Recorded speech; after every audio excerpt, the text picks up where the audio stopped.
what's causing your pain? In today's Wednesday Wisdom, we're going to take a look at a commonly overlooked factor in chronic pain. Be sure to watch to the end as well, because we're going to look at some mitigating factors, how you can help to get out of that chronic pain cycle. So the first thing we need to get our heads around is the fact that pain is not bad. Pain is not the enemy. Pain is actually useful. It is a protective mechanism. It lets us know that an area is under stress, that it needs attention or care or time to repair. The other factor we need to look at is the difference between acute pain and chronic pain. So acute means sharp or pointed, if we think of like an acute angle. So usually the pain is quite sharp.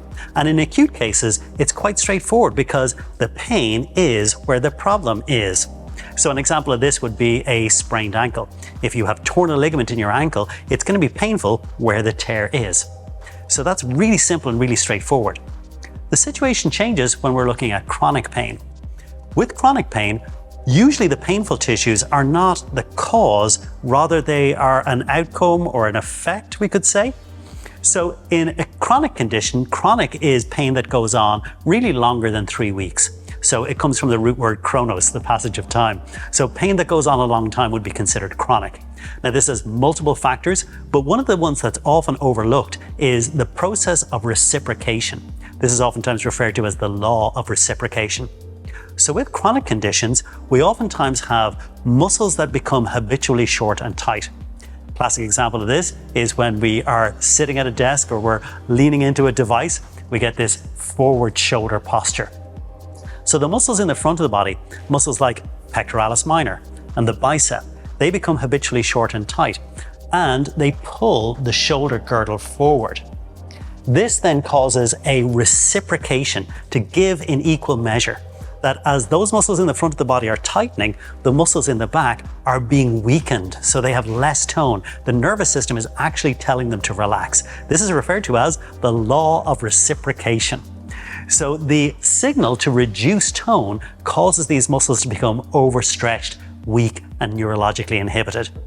Now, the interesting thing is the weak, neurologically inhibited muscles are more prone to being painful. These tissues get compressed at their capillary bed. We get a buildup and accumulation of metabolites, normal waste products produced by cell activity. And as they accumulate, that's not a good thing. So it irritates the local nerves, drawing our attention once again to the fact that there is an issue with this area.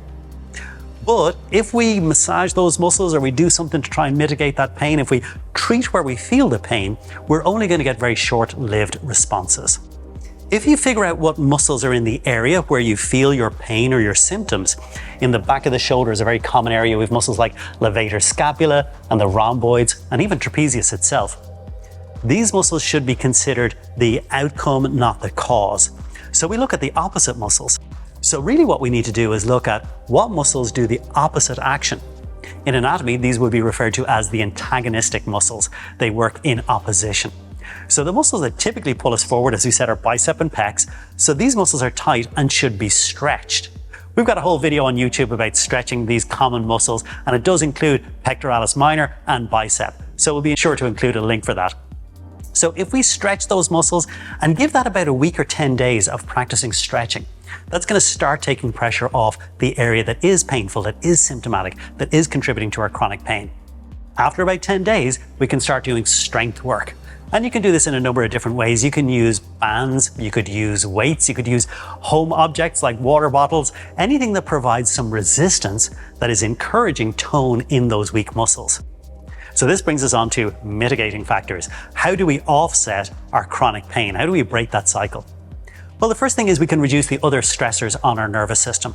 By promoting relaxation, we can do things like breathing exercises, meditation, getting out and walking in the fresh air, taking up some yoga and Pilates. These would be good general movement recommendations as well. So we could implement yoga and Pilates, or we could say just get up and dance around a little bit, put on some music and move as much as you can pain-free.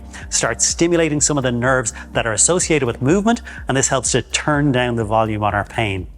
So that's dealing with stress, general movement recommendations, and then we get into specific movement recommendations. So identify which muscles are tight, which muscles are weak. You're going to then strength train the weak muscles and stretch the tight muscles. Ideally, we're going to do that the other way around because you want to stretch muscles that are tight first and then strength train those weak muscles, because it's very hard to strength train a weak muscle if it's constantly being inhibited by the nervous system. So we have to get rid of that inhibitory factor first. Really important to stretch out those tight muscles so that we can actually get the benefit we want with our weak muscles. Hope you found this video useful. Thanks for watching to the end. Be sure and like and subscribe, and we'll see you guys again soon.